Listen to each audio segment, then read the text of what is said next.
Hello, welcome to RC Video Reviews. Today we're taking a look at the brand new Elysium EL18 from FlySky.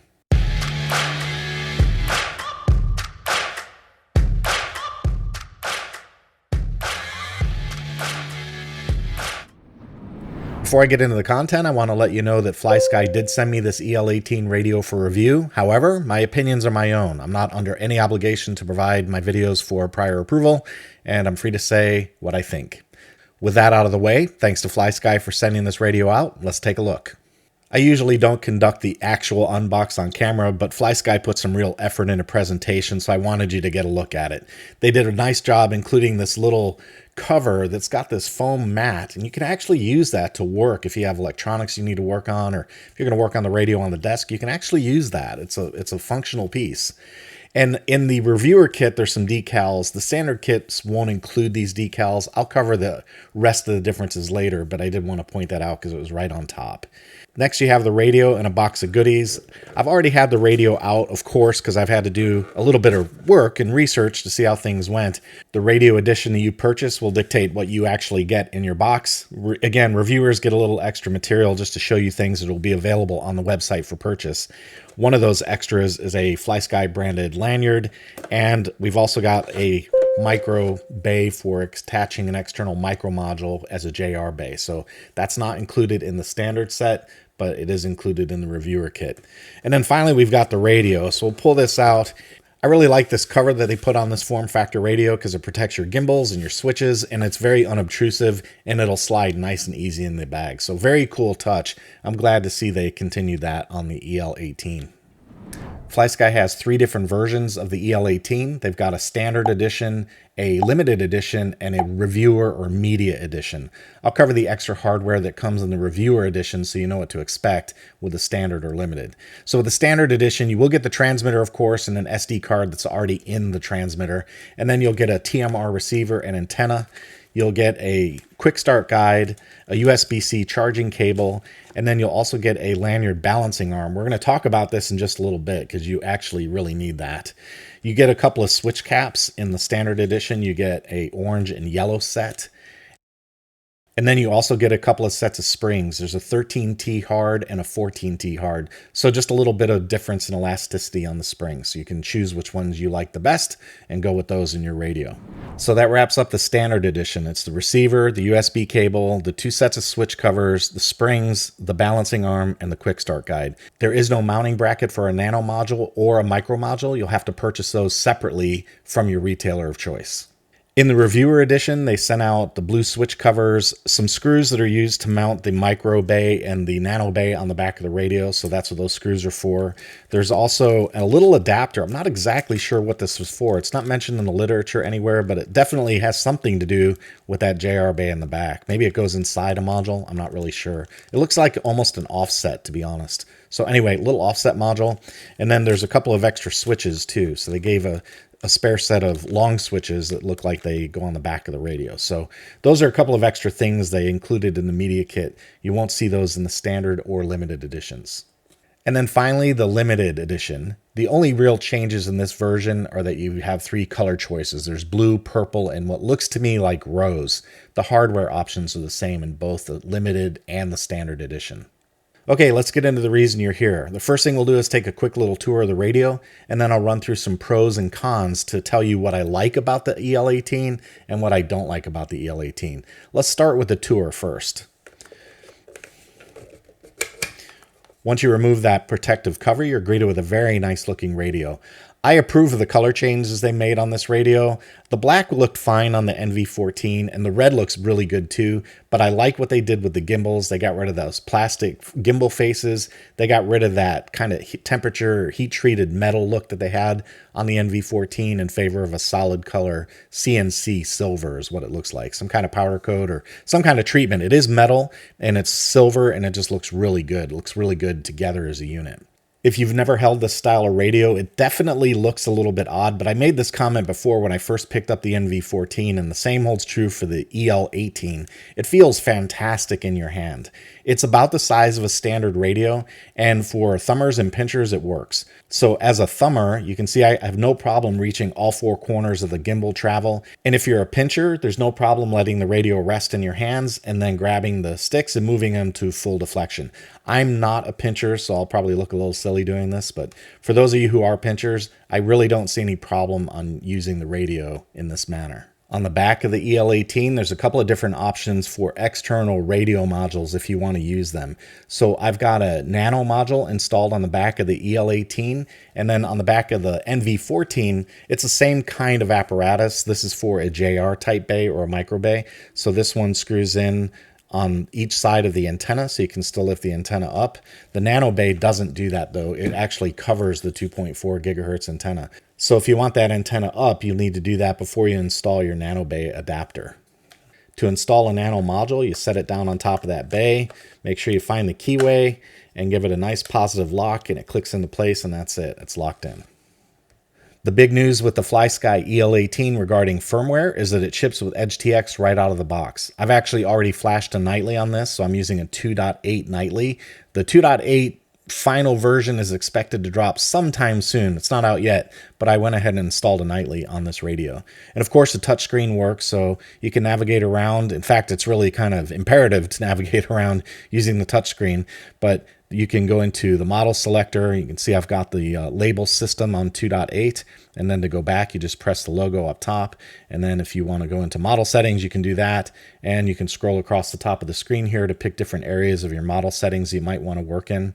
I'm not going to do any EdgeTX work tonight. I just wanted to give you a quick look to see how the touchscreen works and that it's very responsive and actually fairly easy to navigate. And keep in mind, I'm trying to do this on a camera at an odd angle, and I'm still actually pretty accurate with it. So big props to the EdgeTX team. I know they did a lot of work getting this graphics layout to work in this orientation for the EL18. Next, we'll take a look at the controls. The layout on the EL18 is the same as it was on the NV14, so if you're familiar with that radio, there won't be anything new here. There are 8 switches on this radio, 4 on the front and 4 on the back. On the left-hand side, you've got a 2-position switch down here on the bottom and a 3-position switch up there on the top. And on the right-hand side, another 2-position, and this one is a momentary switch. Also on the front of the radio are 2 potentiometers, one here on the left and one here on the right. And then you've got trim hats that allow you to trim in mode 2. I have throttle and rudder on the left, and I have elevator and aileron on the right. And then around the back of the radio, there are 2 finger rests that give you a really firm grip on the radio. I love these things. They feel very solid. And when you're holding the radio correctly, you get a very good grip on it. It's not going anywhere. Anyway, on the back, you've got a couple of more switches. That is a momentary switch that's actually on the right-hand side, and then a 3-position switch there, a 3-position switch on the left-hand index finger, and another momentary switch. So lots of momentary switches on this one, and plenty of 2-position and 3-position switches for most configurations. There are 2 power buttons down here on the bottom, and you have to press both. So if you want to turn the radio off, you give them a press, and then to turn the radio on, you press and hold both switches again, and it'll power up. Just like the NV14, the EL18 uses 2 18650 style batteries down here on the bottom in the handle, and they run in parallel, not in series. So the cool thing about that is if you run out of batteries while you're flying, or your batteries get low on your transmitter, you can swap them out one at a time. You can actually take the cap off, pull a battery out, your transmitter will stay active, and then replace it with a freshly charged 18650, and then swap the other side. So it's a very cool trick to change your batteries out while you're actually flying and not have to worry about your radio shutting down. On the top of the radio, there's a single USB-C port for charging the batteries while they're in the radio and for file transfers, including things like flashing firmware. And there's a single 3.5mm trainer jack. And then finally the antenna, that's the swivel point for the antenna. Remember, they fold up, so I have a Nano Bay adapter on the back, so I can't fold mine up, but that's what that little spot is for. It's to allow that 2.4 antenna to fold up into position. And finally, on the bottom of the radio, if you're interested in gaining access to the SD card, you can do that by removing these 2 hex screws, and the SD card is sitting right under the neck ring adapter right there on the bottom of the radio. That wraps up the physical tour of the radio. I thought we'd wrap this video up by covering some of the pros and cons that I found with the EL18. We'll start out with the pros. First off, I love the fact that they collaborated with the Edge TX development team. In fact, they've taken it to a whole new level. They've got their own GitHub out there, and they've published specs and schematics for this radio on their GitHub, so you can go look. And what's so cool about that is I know there's intellectual property concerns, but what's so good about that is the developers have the schematics. They can go and look and see what their code needs to do to optimize the firmware for this radio. So it's just a brilliant thing, and I'm really happy to see FlySky engaging with the Edge TX development team, because at the end of the day, that means we're going to see better hardware and better supported firmware on that hardware. And I think that's where the NV14 fell down before. They just didn't have that really tight integration, so it didn't get the updates that it needed, and operating that radio was a little kludgy. So seeing the tight integration with the Edge TX team, 2 thumbs up for both FlySky and the Edge developers. Next, FlySky upgraded the protocol inside the radio from AFH DS2A to AFH DS3. So if you're into FlySky receivers and protocols, you've got AFH DS3 inside this radio. Obviously, the cosmetics are improved. That's very subjective. Not everyone's going to necessarily agree with that. That's kind of a subjective point of view, but I definitely like the cosmetics on this radio better than the NV14, much more business-like. The covering is actually electroplating. They say on their website that this is an electroplated acrylic texture. So I think the idea there is it should last a very long time. The CNC Hall gimbals, definitely an upgrade in my opinion, instead of those plastic faceplates on the NV14. I love the black faceplates. They're CNC, much more business oriented. Looks like it's going to last a lot longer to me as well.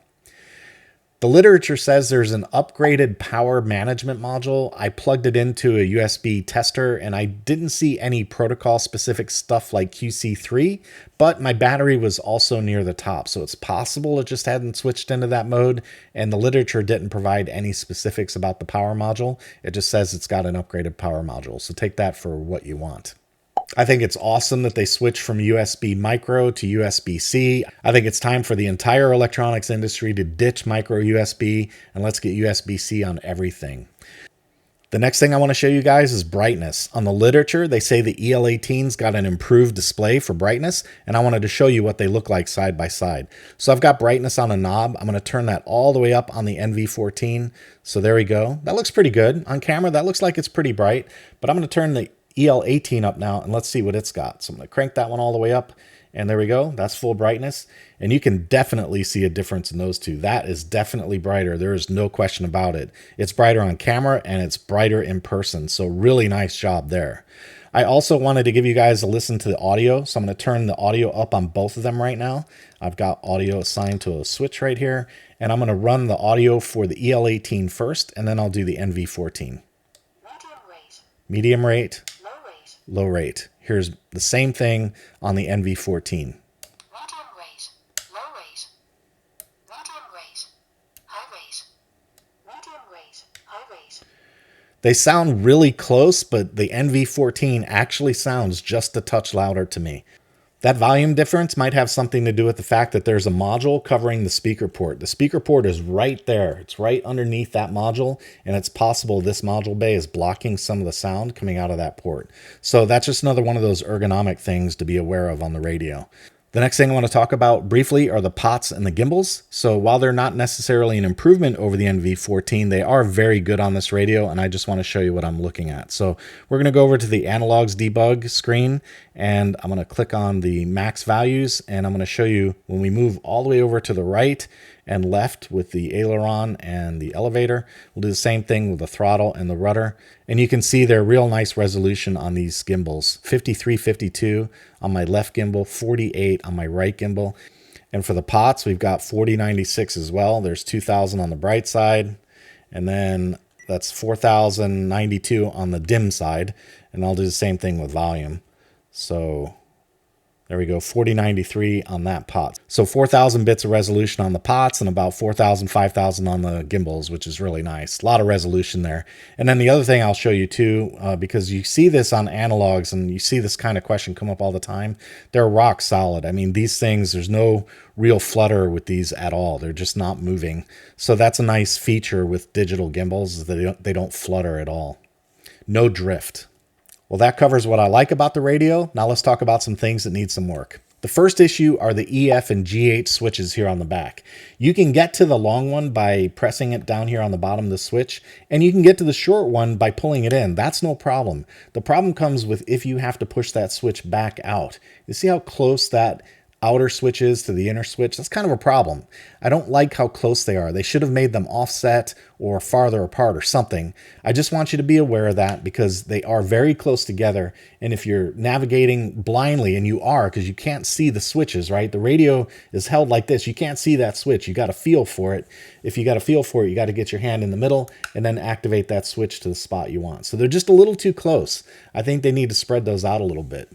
Next up is balance. It shouldn't be too hard to figure out what's going to happen here, right? You fly airplanes, you know a little bit about CG. It should be pretty obvious what's going to happen. So I've got the lanyard connected. I'm going to pick the radio up and you can see what happens. It just goes basically nose down. It just plants nose down.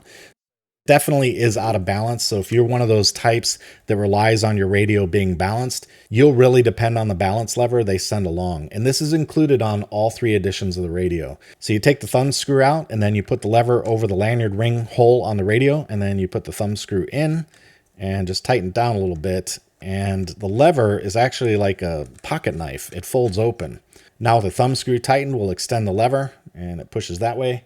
And now we can connect our lanyard. And from a balance perspective, we're in a much better spot. So you can see now we're completely flat in terms of balance. They do provide an answer, right? They include a lever, and that's good.